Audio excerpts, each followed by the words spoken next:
आज के इस क्लास में हम कक्षा 8 के विज्ञान से अध्याय 19 को बतलाएंगे और इसका नाम है वायु एवं जल प्रदूषण की समस्या। तो इसके सभी प्रश्न और उत्तर को हम बतलाएंगे। आप लोग वीडियो को शुरू से लेके अंत तक देखिए और चैनल पर नए तो चैनल को सब्सक्राइब करके घंटी को बजा दीजिए। तो चलिए अब हम प्रश्न की ओर बढ़ते हैं। तो यहाँ पे अध्याय 19 का पहला प्रश्न है, प्रदूषण क्या है। तो इसका उत्तर हम लिखेंगे कि वायु, जल, मिट्टी आदि का हानिकारक पदार्थों की उपस्थिति जो जीवित प्राणियों और पर्यावरण पर प्रतिकूल प्रभाव डाल सकती है, उसे हम क्या कहते हैं, प्रदूषण है। ठीक है, तो ये सभी क्या है, प्रदूषण है।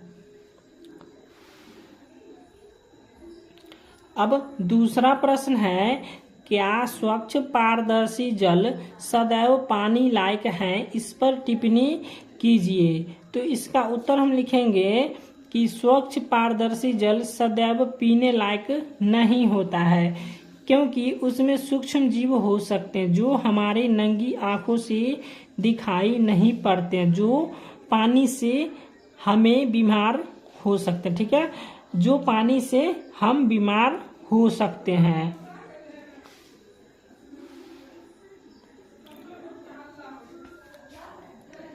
अब तीसरा प्रश्न है, क्या आपके आसपास स्वच्छ जल की आपूर्ति हो रही है, इस पर प्रकाश डालिए। तो इसका उत्तर हम लिखेंगे, हाँ, हमारे घरों में लगा चापाकल से तथा सरकार की नल जल योजना से स्वच्छ पानी लायक जल की आपूर्ति हो रहा है। ठीक है, अब चलिए हम चौथा प्रश्न बतलाते हैं।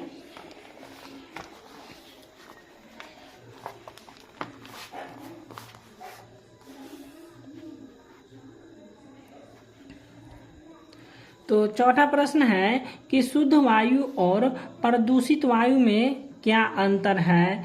तो इसका उत्तर हम लिखेंगे कि शुद्ध वायु में वायु के सभी घटकों गैसों की मात्रा संतुलित रहती है तथा हानिकारक गैस से मुक्त है और सांस लेने लायक होती है, और दूसरी तरफ प्रदूषित वायु में अवांछित गैस और धूल और धुएं जैसे अशुद्धियों, यहाँ पे लिखा हुआ है अशुद्धियों, ठीक है,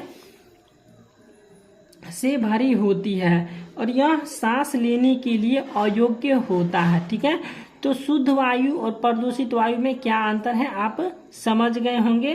ठीक है, तो चलिए अब हम पांचवा प्रश्न को बतलाते हैं। तो पांचवा प्रश्न है कि अम्ल वर्षा कैसे होती है, टिप्पणी कीजिए और इसके प्रभाव की चर्चा भी कीजिए। तो चलिए इसको हम बतलाते हैं।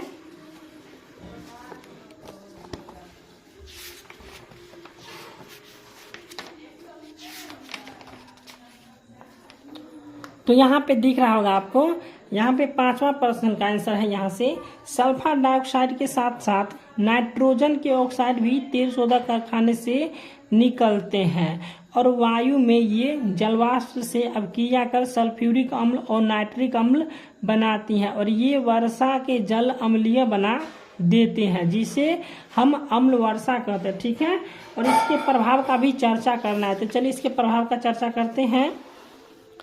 तो यहाँ पे इसका प्रभाव दिया हुआ है कि अम्ल वर्षा पेड़ पौधे की पत्तियों को क्षति पहुंचाता है और इससे प्रकाश संश्लेषण की दर धीमी हो जाती है और लोहे जैसी धातुओं का क्षरण हो जाता है। ठीक है, और वायुमंडल में इनकी उपस्थिति से धूम कोहरा बनता है और जिससे दृश्यता प्रभावित होती है।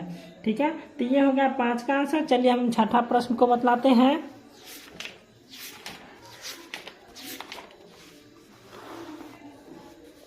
तो छठा प्रश्न है, निम्नलिखित में से कौन सी पौधे घर गैस नहीं है। तो यहाँ पे कौन सी पौधा जो है जिसका घर गैस नहीं है, तो यहाँ पे हो जाएगा नाइट्रोजन। ठीक है, अब चलिए सातवां प्रश्न है कि ताजमहल की सुंदरता को ग्रहण लग रहा है, इस पर प्रकाश डालिए। तो सातवां प्रश्न का आंसर हम बतलाते हैं। तो यहाँ से दिख रहा होगा आपको कि यहाँ पे 7वां प्रश्न का आंसर 7 यहाँ से लेके यहाँ तक है।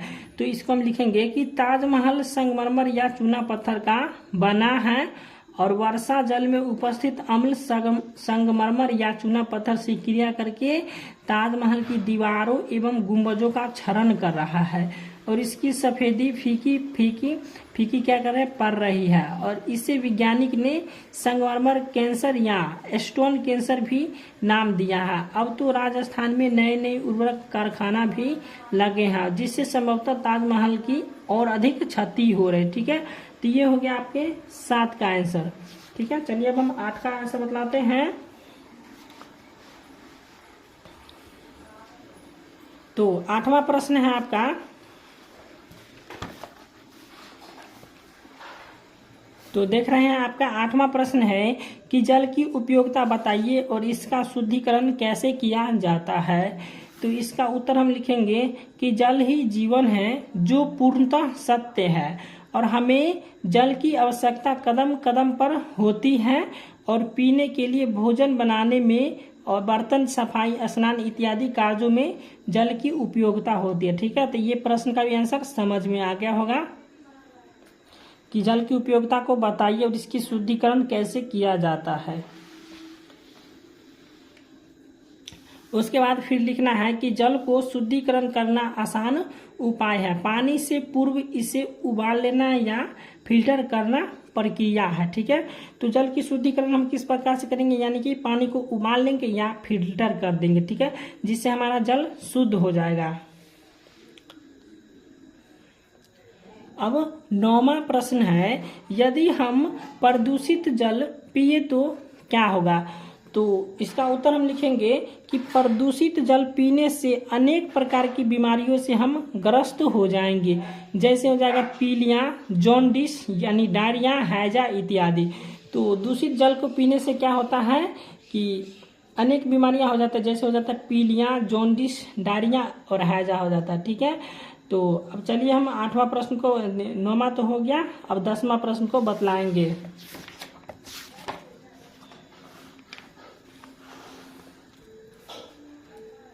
तो 10वां प्रश्न है कि सही कथन पर टी और गलत कथन पर एफ लगाएं। तो यानी यहाँ पे क में दिया हुआ है कि संसार की 25% जनसंख्या को निरापद पेयजल नहीं मिलता है। तो यहाँ पे हो जाएगा सही, यानी नहीं मिलता है। तो यहाँ पे क्या होगा आपका ट्रू, यानी कि टी हो जाएगा। ठीक है, अब चलिए ख में है गर्म जल भी एक प्रदूषक होता है। तो गर्म जल जैसे एक प्रदूषक नहीं होता, यहाँ पे हो जाएगा नहीं का चिन्ह। तो यहाँ पे हो जाएगा कि आपका फॉल्स हो जाएगा, यानी एफ हो जाएगा। अब यहाँ पे गौ में है जुलाई माह में प्रति वर्ष वन महोत्सव मनाया जाता है। तो यहाँ पे हो जाएगा ट्रू। उसके बाद घ में है अम्लीय वर्षा खेतों की मिट्टी को प्रभावित करता है।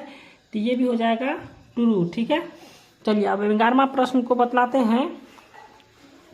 तो 11वां प्रश्न है कि वायु प्रदूषण रोकने के उपाय बताइए। तो चलिए इसका आंसर देख लेते हैं।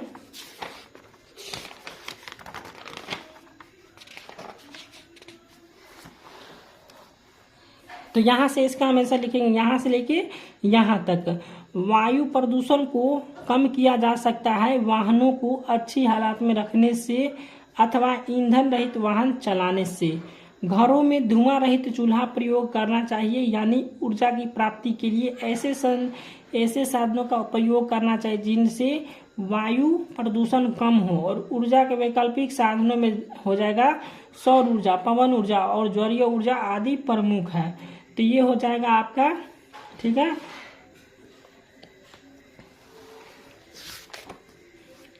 अब जो है सो आपका 12 नंबर प्रश्न है, रेखा चित्र द्वारा पौधे घर प्रभाव को दर्शाइए। तो चलिए इसको हम दर्शा लेते हैं 12 नंबर प्रश्न का।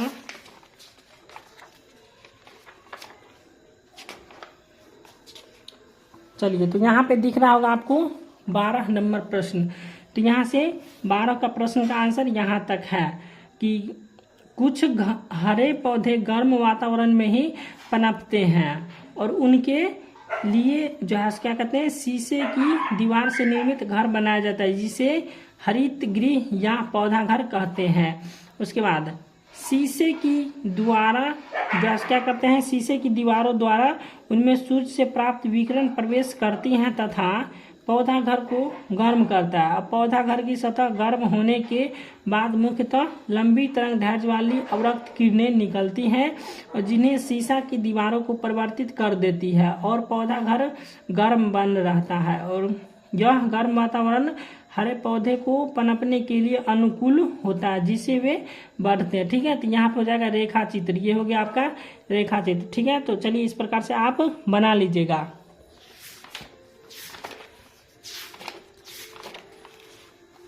अब 13 नंबर प्रश्न है कि कनिकाओं द्वारा होने वाले प्रदूषण की चर्चा कीजिए। तो 13 नंबर प्रश्न का आंसर हम देखते हैं। हाँ ठीक है, मिल गया।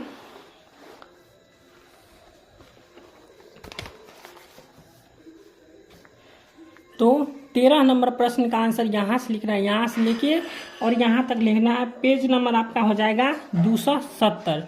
ठीक है, 270 पेज में सबसे ऊपर में यहाँ पे लिखा हुआ है 13 नंबर प्रश्न का आंसर। ठीक है, तो आप लोग लिख लीजिएगा इसको। ठीक है, चलिए अब हम 14 नंबर प्रश्न को बतलाते हैं।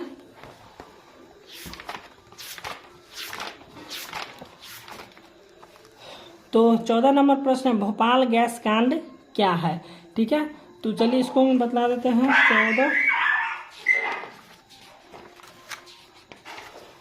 तो यहाँ पे दिख रहा है, देखिए 14 नंबर प्रश्न का आंसर यहाँ से है भोपाल गैस कांड जो है सो सारी दुनिया में औद्योगिक विकास के चेहरे पर गहरी कालिख पोत गया है और कीटनाशक दवा बनाने वाली यूनियन कार्बाइड फैक्ट्री से मिथाइल आइसोसाइनाइट नामक द्रव ताप बढ़ जाने से गैस बन गया है और इसका रिसाव शुरू हुआ और यह गैस सांस के साथ फेफड़ों में गई और फेफड़ों में पानी भर गया और सांस फूली और दम घुट गया और हजारों लोग मर गए तथा हजारों अपंग होकर आज भी कष्टदायक जीवन व्यतीत कर रहे हैं। ठीक है, तो ये हो गया आपका भोपाल गैस कांड के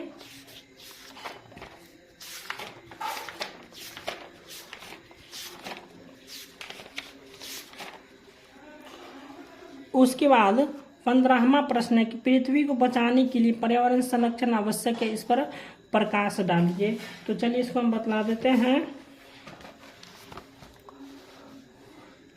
तो 15वां प्रश्न का आंसर इस प्रकार से लिखेंगे कि पृथ्वी को बचाने के लिए पर्यावरण संरक्षण आवश्यक है क्योंकि हमें जीवित रहने के लिए वायु जल का होना पहली आवश्यकता है और पृथ्वी पर वायुमंडल में अधिक मात्रा में हवा है और पानी है और इसी कारण यहाँ वृक्ष पशु और मनुष्य हैं। अगर यह सब नहीं रहेगा तो हमारा अस्तित्व ही खत्म हो जाएगा।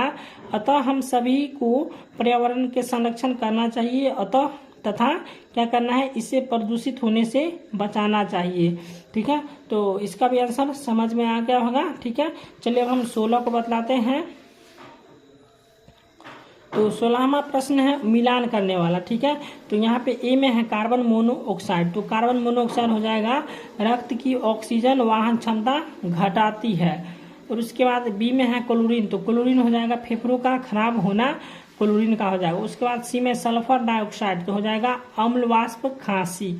उसके बाद डी में है धूल कणिकाएं तो हो जाएगा आंखों में जलन और खुजली। ठीक है, तो वीडियो अच्छा लगा तो वीडियो को लाइक कर दीजिएगा और चैनल को सब्सक्राइब कर दीजिएगा।